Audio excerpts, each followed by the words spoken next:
Hello guys! Good afternoon! Today po is pupunta kami ng Singalong, Manila.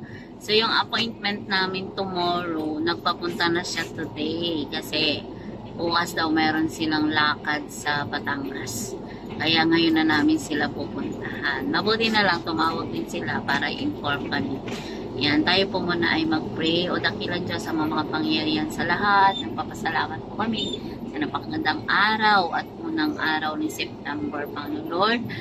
Nawa po Panginoon, mas marami pa po kaming appointment this month, Panginoon. Samahan mo po kami, Panginoon, sa lahat ng aming mga lakad. Ikaw po siyang mag-guide, Panginoon. Bigyan mo po kami ng wisdom, ng knowledge, Panginoon, upang magawa namin, Panginoon, ng aming mga trabaho, Panginoon Lord. Maraming pong salamat. Samahan mo po ang aking asawa. Bigyan mo siya ng peace of mind, Panginoon, upang makita niya yung sitwasyon sa kalsada, Panginoon. Maraming pong salamat sa iyo namin, Lord, tinatasan lahat.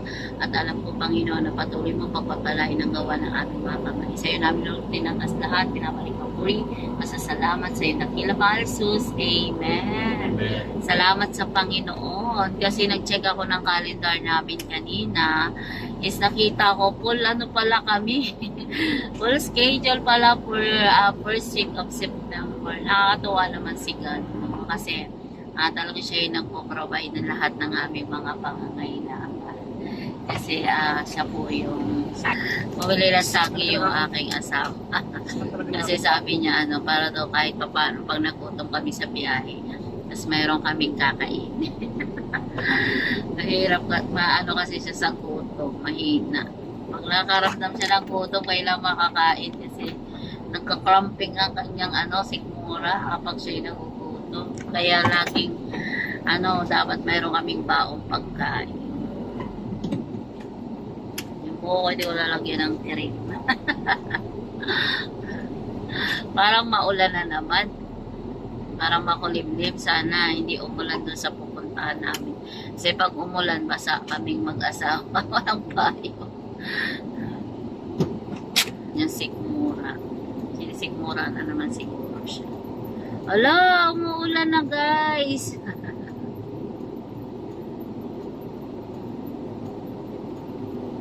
Umuulan na. Kami nakakalis na ulan na. Malakas yung ulan. Hindi na ako kumain ng tanghalian kasi medyo busog pa ako kanina.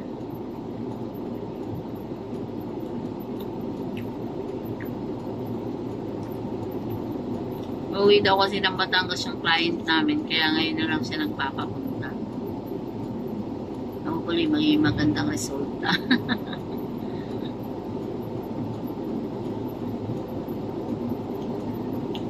Kain tayo ng saging guys. Yan yung pang-alo namin sa sikmura kapag halimbawa na. See you later guys. Kasi lagay ang loob, pahinga ngayong araw. Kaya bilisan at biglang nagka-demo. Yan guys, yung ang aming trabaho kasi unpredictable. Yan, ang isip namin ngayong araw is magpapahinga kami kasi wala kaming appointment. Tapos biglang nagmamadali kami kasi yung appointment namin for tomorrow, ngayon na lang namin puntahan. Kaya yan guys, nagmamadali kami. Masakit yung ulo namin pareho. Kasi siguro naisip namin na makakapagpahinga kami ngayong araw. Yan. So pagising namin kanina umaga talaga, masakit na ang ulo namin pareho. Yung sa akin dito, pero pinilit ko pa rin syempre bumangon, magluto, kasi kailangan kumain. Yan. And then, naisip namin, pagkatapos namin kumain, magpapahinga kami kasi nga gawa ng wala kaming trabaho. Pero, thanks God, kasi kahit papaano, masama yung pakiramdam namin. Kapag mayroon kaming trabaho talaga, is pinupuntahan namin. So, yun yung hindi namin pwedeng i-reschedule. Yan, kami po yung nag-a-adjust sa aming mga customer kasi syempre yung mga customer sobrang busy po yan. So yung oras nila yung hinahabol namin. Kaya kahit hindi maganda yung pakiramdam namin, talaga pinupuntahan namin yung aming mga customer. Kaya yan guys, andito kami, papunta kami ng Singalong, Manila para mapuntahan namin yung mga customer. Yan, sa aking mga kapwa, content creator. Yan, mamaya na lang po ulit ako makikipag-engage po sa inyo kasi tawag lang po tayo ng trabaho. Yan, kailangan nating mag-work para makapagbayad tayo ng ating mga bills. Yan. So, mahirap kasi na wala kang extra work talaga. So, ito yung permanent work namin. So, kung meron kaming ibang mga pinagkakaabalahan, yan, yung sa tindahan namin, sa lang kasi part-time kasi yun. Sayang din naman to, i-close namin. Kaya kapag walang pasok lang po yung anak namin, saka lang po yun nakakapag-open. Yan, kapag wala po at nasa Manila po kami, nasa trabaho po kami, is talaga nagsasarado talaga kami kasi wala naman kami ibang aasahan, kundi kami lang. Ay pag hindi naman po kami kumilos, wala po talaga. Kasi sa trabaho po namin, wala po talaga kaming sweldo. Yan. So, hindi kami nakakasweldo. As in, yung sweldo namin na, yung iba, everyday pag pumasok may sweldo. Kami po yung wala talaga. Commission basis po kami. So, kapag mayroon kaming benta, saka lang kami magkakaroon ng pera, ng sweldo. Yan. Commission, hindi pala sweldo kung tawagin yung commission basis lang po kami. So, kung meron kaming tinrabaho, yun lang, doon lang kami kikita. Pag wala kami trabaho, and wala kami kita, kung mag-demo kami, minsan, yun, nagkakaroon kami ng income sa pagdidemo. Kaya minsan, ang ginagawa namin, pag nag-demo kami, minsan pag gusto ng customer na magpalinis, nililinisan na rin namin. Kasi nga, sayang yung araw, yung oras, na hindi kami, kailangan mayroong babalik sa amin. Kasi gumastos kami ng gasolina, toll gate. Kaya yun guys, kaya sana, maintindihan din ninyo kami na talaga sa gabi lang talaga. So, yung aking internet sa labas is limited lang. Yan. Lang ako talaga is data. Yan. Minsan pang post lang. Minsan nag-post ako ng umaga, hapon na siya magpo-post. Imagine, no? Yan. Ganun yung data. Umaga ka nag-post, gabi na, o hapon na siya magpo-post. Kaya, paano pa ako manonood ng mga video? Paano pa ako makakapag-engage? Kung sakali ganun yung aming internet sa labas, pang data lang, hindi kaya. Kaya pang post lang sa picture, pang video matagal na. Kaya talagang every morning and night na lang ako talaga nakakapag-engage. Ginagawa ko puro record. Tapos pagdating sa bahay, doon po ako mag-upload. Kasi medyo malakas ang internet namin sa bahay. Kaya yan guys. Salamat po sa inyo. Sana wag po kayong magsawa. Sa mga nanood po ng aming mga video, yung in-stream ads po namin. Kaya marami pong salamat. Nakakatuwa naman po kasi isinesend talaga nila sa akin yung mga ads na nakikita nila sa aming mga video. God bless po sa inyo. Darating yung time, makakabawi din po ako sa inyong lahat. God bless po. Salamat po. See you later. Guys, good afternoon. Nandito na po kami sa aming client sa Singalong, Manila. So, katukin lang natin kung andito. Kaya may capture ng water lang. Pero ma'am, parang meron tayong rainbow dahil mataas maliit lang yung base natin. Bakit magkakap, wala po siyang chance na makastay. Kaya talaga po, malinis na hangin po yung ilalabas po ng ating machine. So, yun po yung advantage po ng ating rainbow. And then, ma'am, pwede mo siya ngayon i-silent mo. Halimbawa po, magtutulog ka, pwede mo siya pahinaan para continuous po siya naglilinis ng hangin. Na kahit ganyang kahina, ma'am, kaya po rin po niya mag-collect ng alikabok sa loob ng kwarto natin. Including na po yung mga germs and bacteria na nakolect natin sa hangin. So, pupunta lang po siya dito sa water. So, yun po yung advantage natin sa ibang water base. So, ito po yung isang may pagmamalaki namin na talagang malinis na hangin ang ibibigay sa atin. And then, nabigyan tayo ng certification ng AHAM at saka ASMA in Alumni Foundation of America na nakakalinis talaga siya na air po. So, yan ma'am, pwede mo siyang i-silent mode up to level 1. So, So, yun po yung kagandahan dito sa latest model natin. So, meron siyang level 1, level 2, level 3, and level 4 po. Yan po. So, i-check natin ma'am yung tubig. Sandali ko lang po pinamblur yung rainbow. So, ito na po yung ating nakuha. Imagine ma'am, ito, sandali pa lang po. Ito na po yung na-collect natin. Yan ang setup. So, kapag wala po tayong rainbow, ito po yung pumupunta sa lungs natin. Ang kagandahan dito ma'am sa latest model natin is 28,000 revolution po. Ang lakas ng ito. Itong ating separator. Para po talaga mapupush lahat po ng dust doon sa water. Wala po talaga siyang makakascade. Yan po talaga yung kagandahan. Tapos pag hindi lang enough na ikukalat natin yung dust, syempre meron siya fresh air.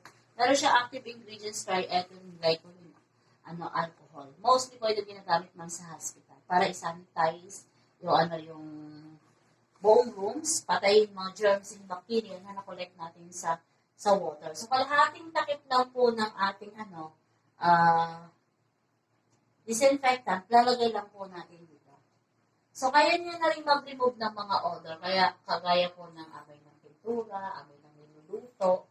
So, yun po yung kagandahan sa ating machine. Meron ka ng air cleaner, meron ka ng pan-disinfect, meron ka ng pan-deodorize. So, yun ma'am, iiwan mo lang siya sa loob ng kwarto mo, nakaganyan mo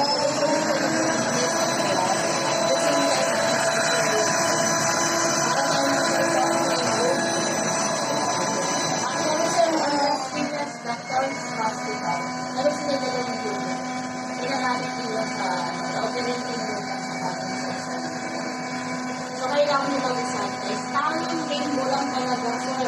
Ang nakakuha na sinwag nila na talagang patay yung mga bacteria. Kasi nung nag-demo ko sa kanila, is yung mga bacteria nila. Yan. So, sinwag nila yung before and after. So, nung nakita nila na yung rainbow, so talagang nag-order sila. So, every year, nag-order po sila. Tapos, sa pwede mo sir, gawin pa ba mo?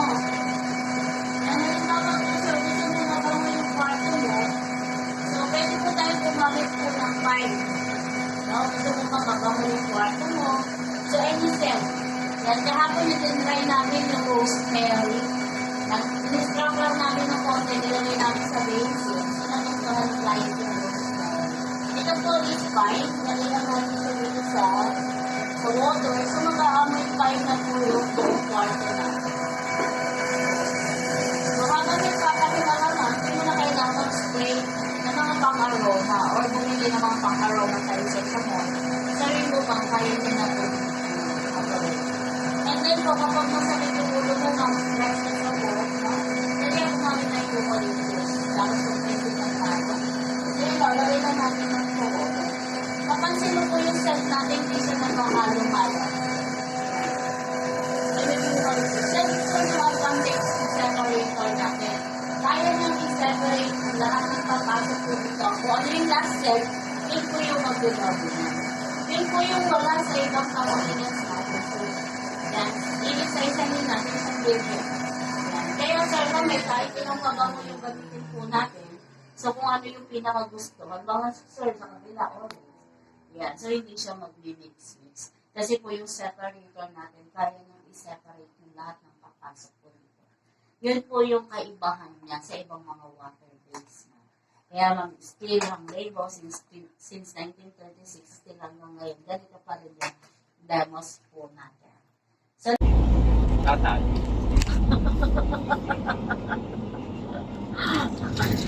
ay, niloloko. Ito na naman. Ako 43, kay 44. Parang baliktad dyan. Ikaw ay 44. Ako ay 43.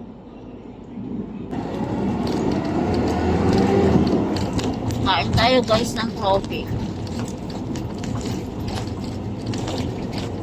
Ito kinabot naman.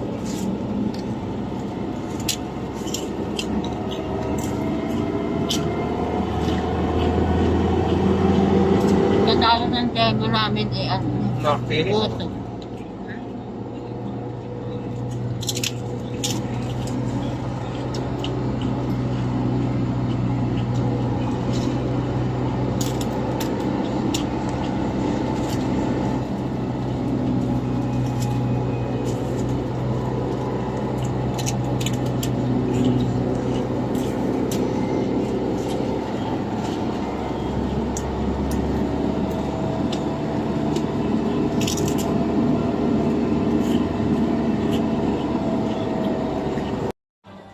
400, 8.4 lang ang pagitan, 3.6 kilo eh. Oh, Kung ari 4 kilo, ilang kilo yan?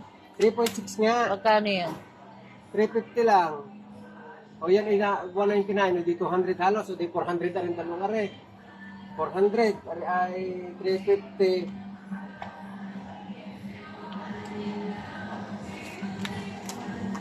Para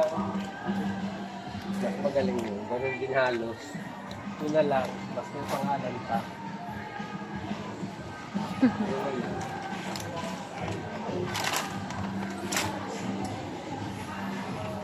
Isa lang.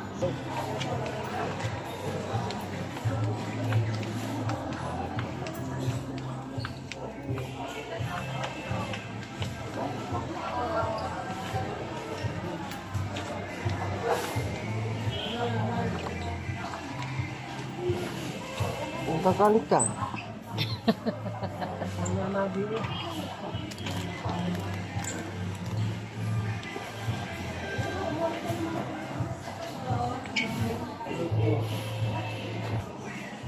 Nasa sasay. Yun di ba pa? Yung kinakapinigiyan. Ito yata ang sinabi niya. Yung bago. Ewan. Para sa inyo.